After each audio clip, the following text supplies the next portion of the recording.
ตอนนี้แม่นบรรดาอาจารย์ขึ้นไปจังห้านเนาะเพิ่นเฮ็ดหยังให้เบิ่งกับบ่ฮู้เพิ่นสิร้องเพลงให้ฟังบางเทื่อ อาจารย์ทุกคนแต่พี่น้องได้รู้จักว่าใน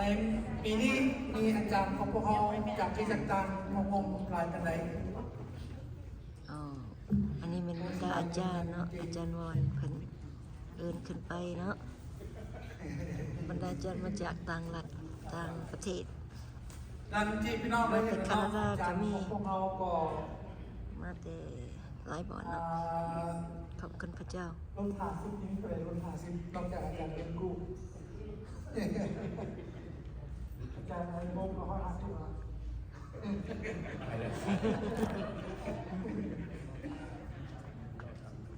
นี่ก็เป็น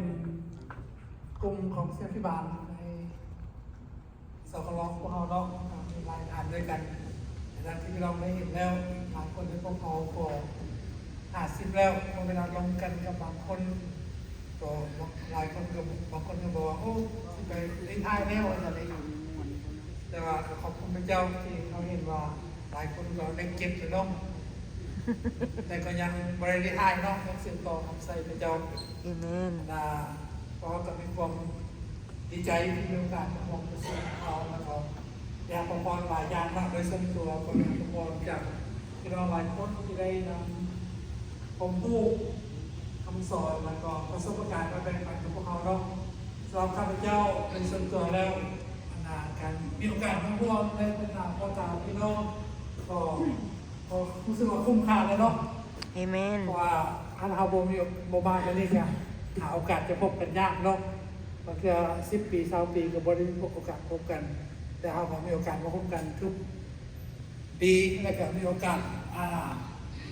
ทำเนียน้ำกันมีโอกาสทำงานหามเพื่อซึ่งกันและกันมีโอกาสแลกเปลี่ยนความคิดความเห็นกันก็เป็นสิ่งที่ดีหลายเนาะ อาเมน ใน ขอบคุณพ ก ระ ลุ่ม เจ้า เชียร์พิบาลในปีนี้พวกเขาก็มี2 มื้อที่กับกลุ่มอื่นในมื้อวิทย์เขาก็ได้มีโอกาสปรึกษาหารือกันแล้วก็อบรมกันเรื่องว่าเฮ็ดอะไรที่เฮ็ดให้พวกเขาที่เป็นเชียร์พิบาลได้มีส่วนร่วมในการที่จะเสริมสร้างสคลให้เติบโตเข้มแข็งขึ้นเนาะกับมีรายขอคำแนะนำที่พวกเขาได้มีโอกาสแนะนำซึ่งกันและกันนะครับส่วนหลายอย่างที่นั่นก็จะเป็นสิ่งหนึ่งที่จะให้กรรมการสอบรองพวกเขาได้นำไปพิจารณาแล้วก็ปรับปรุงที่จะให้การประชุมพวกเขาใหญ่ขึ้นเนาะ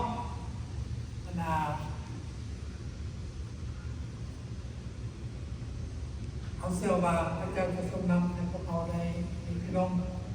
หลายขึ้นจะพวกเขาในปีต่อไปนะครับพวกเราได้มีโอกาสศึกษาร่วมกันในการใส่เป็นทีมที่จะใส่สู้ให้ศิลปินของเราได้มีความรู้หลายคนในการที่จะนำพาในที่จะของเราเนาะแล้วก็พอเราได้อบรมกันในอนาคตก็มีข้อเสนอว่าอยากให้มีretreat แต่ว่าหลายคนก็เสนอว่าอยากให้ในต่อไปเนาะพอก็จะมีโอกาสลงกับคณะกรรมการที่จะเตรียมกรอบประชุมที่จะให้มีเวลาหลายขึ้นเกี่ยวกับ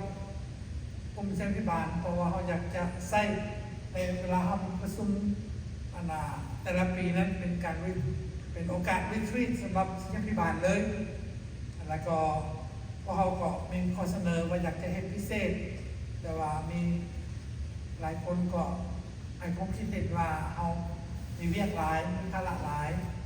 แต่มีอันนึงที่ข้าพเจ้าเห็นว่าเพื่อนอาจจะ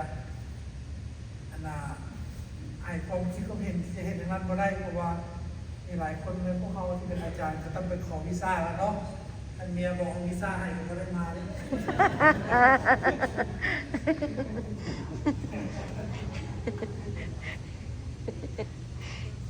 ขอบคุณพระเจ้ามีเมียเป็นมีของดีเด้อผู้ใดมีเมียมีสิ่งดีเด้มาจากพระเยซูบุรุษมีเงินแล้วสติเงินแล้วอาจารย์บอกมีเงินไปได้หลายคนนั้นสติจะตั้งแล้วบุรุษจะตั้งแล้วอาจารย์ก็จะเป็นจะตั้งยังไง แต่ว่าสิ่งที่ปัจจุบันเนี่ยเขามีเวลาประมาณ3 นาทีอาจารย์แต่ต้องการชั่วโมงหนึ่งทำเพราะเขาใช้เวลาแต่เขาจะมีดีจนเขา12 โมงครึ่งยังมีอีกกลุ่มหนึ่งเนาะอาจารย์ก็ได้เป็นบอก โอเคสำหรับเรื่องนั้นก็ไม่ได้ยินที่ยูทูบขึ้นมาเป็นอาจารย์หรือให้จับเงินเลยก็ให้มีเงิน อะไรขอบใจอาจารย์เท่าไหร่ขอบใจ ขอบใจ ยังไม่เก่ง